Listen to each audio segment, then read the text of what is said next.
Suite de l'émission du 5 décembre, donc on est arrivé, c'était le coup par coup, donc avec Tarek, Stéphane et Valentin. Allez, c'est parti pour le coup par coup. Quelle expression apparaît si l'on remplace les pointillés pour un aliment? La mauvaise réponse était rouler sur, donc il y avait marché à la baguette. Ensuite, quel mot est l'anagramme d'un chiffre ou d'un nombre?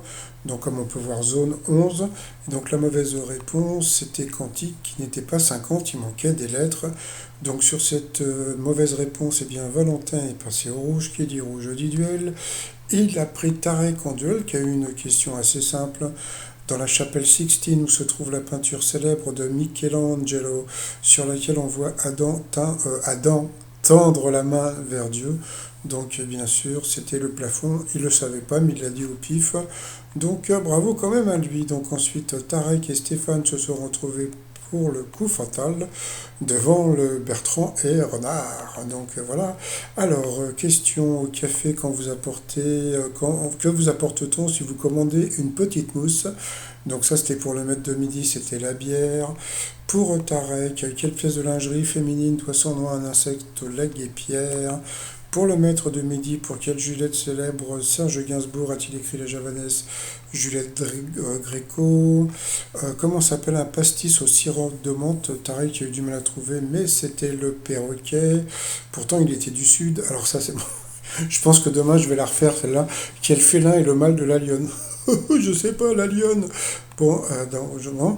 Ensuite, sur la grande feuille à grand carreau d'un écolier, quel espace la ligne rouge délimite-t-elle? Donc ça, c'était la marge. Donc voilà, donc ça, c'était pour Tarek. Là, le maître de midi, il était au côté. T'as vu comme il est concentré, hein? Oh là là, peut-être méchante en plus. Lors du match de foot France dans Bulgarie-France de 76, qui était Monsieur Foot? C'était Monsieur l'arbitre. Tiens, une question difficile pour le maître de midi, mais en général, qu'est-ce qu'il a après? Une question de bébé à l'école. Quelle abréviation familière désigne un instituteur? Donc l'instit. Pour Tarek, dans quelle île asiatique est originaire la cannelle la plus aromatique, dite cannelle vraie? Donc voilà, donc ça commençait pour Tarek les questions super dures. Donc eh bien c'était le Sri Lanka. Alors moi je suis allé au Sri Lanka, j'ai jamais entendu parler de la cannelle vraie, mais bon pourquoi pas. Ensuite encore pour Tarek, comment se prénomme la jeune femme dont Tarzan tombe amoureuse? Donc c'était Jen. Pour le maître de midi, quel transat en double est aussi appelé la route du café, la croisière à Jacques Vabre? Bon, passons, non, non, je dis rien. Pour Tarek, quelle plante est l'anis des Vosges que l'on appelle aussi cumin blanc? Toc, encore une question super dure pour lui. Je sais pas, ils ont dit un nom, je connaissais pas. Toujours pour Tarek, quel appareil électroménager contient un magnétron? Eh bien, c'était le four à micro-ondes. Donc, deux questions difficiles pour Tarek. Après, quelle est la traduction française du verbe anglais to jump? Ah, il n'a pas trouvé. Bon, ça, c'était plus simple. C'était sauter, hein. Jump, jump. Toujours pour Tarek, quel fruit entre dans la composition du gâteau nommé Oranais? Bah, il savait pas, donc c'était l'abricot. Donc, bon. Et puis à la fin, quel est le titre du premier album solo de Manu Chao sorti en 98? Il l'a pas trouvé. Puis bon, comme on peut voir l'autre avec son doigt, là, bon, passons. Et bon, je préfère rien dire, hein, je peux pas m'énerver.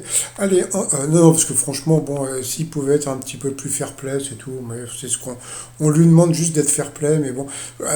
Moi, ce que j'ai déjà dit, c'est-à-dire que avant, quand c'était le mois d'août, les vacances, tout ça, bon, entre-temps, il y a ses potes et sa famille, ils sont venus sur ma chaîne.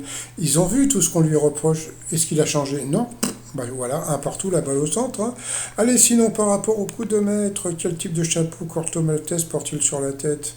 Bien sûr, une toque de cuisinier, donc bien sûr, c'est la casquette de marin. Question de bébé. À quel auteur américain indochine offre-t-il des fleurs dans un tube de 90 à John Salinger? Ensuite, qui est le couple au nom improbable a eu un coup de foudre sur le plateau des chiffres et des lettres. Donc ça, le maître de midi ne savait pas, il a dit au pif Monsieur Ève et Madame Adam, au contraire. Et c'était ça, donc coup de chatte pour le maître de midi, devant Monsieur Renard et Madame Corbeau. Ensuite, qu'est-ce que nous avons eu? Pour quelle raison Henri Salvador éclaterait-il de rire s'il voyait ce qui est gravé sur sa tombe? Donc il a dit son épitaphe est amusante. Ouais. Donc voilà, et en fin de compte, eh ben, c'était qu'ils avaient rajeuni d'un an. Alors, je vais vous dire franchement, pour quelle raison Henri Salvador éclaterait-il de rire s'il voyait ce qui est gravé sur sa nom? Je pense pas que ça pourrait l'amuser, non, je sais pas. Je pense que s'il y avait une faute à son nom ou si l'épitaphe aurait été rigolote, là, il aurait pu rigoler, mais bon, de le rajeunir, bon, je vois pas tellement pourquoi il aurait pu rigoler, mais bon, c'est pas grave. Et puis à la fin, quel est le dernier nom porté par le paquebot France? Alors ça, j'étais éclaté de rire, parce que j'étais sûr qu'il allait dire le Norway. Sauf que je savais que le Norway, il avait été racheté après et que c'était le Blue Lady, donc il l'a eu dans l'os, il a perdu 2 étoiles et voilà, c'est bon, ce qu'on appelle un coup d'arrêt à cause d'un bateau. Donc le maître de midi a coulé. Donc voilà, donc à la fin sur l'étoile mystérieuse, bon bah ça y est, on voit. Alors moi par rapport à tout ça, je me dis mais pourquoi ce serait pas un joueur de foot, d'accord? Bon, parce que bon, comment dire, mince, le logo, là, quoi, le fond, là, l'arc-en-ciel, par rapport au Qatar, hein, comme bon, bon avec l'histoire des gays au Qatar, la coupe pour un joueur de foot, et puis bon, si c'était la femme d'un joueur de foot qui a été femme de ménage, bah, on verra si c'est ça ou pas. Tiens, je vais chercher qui a été dans les joueurs de foot. Qui a eu une maman qui était femme de ménage. Et puis bon, bah sinon, bah voilà, avec Bertrand Renard et tout ça. Ouais, c'était sympa de les voir. Bon, bah sinon, moi je vous souhaite une bonne journée et je vous dis à demain, portez-vous bien. Désolé pour le retard pour la vidéo. Bye bye.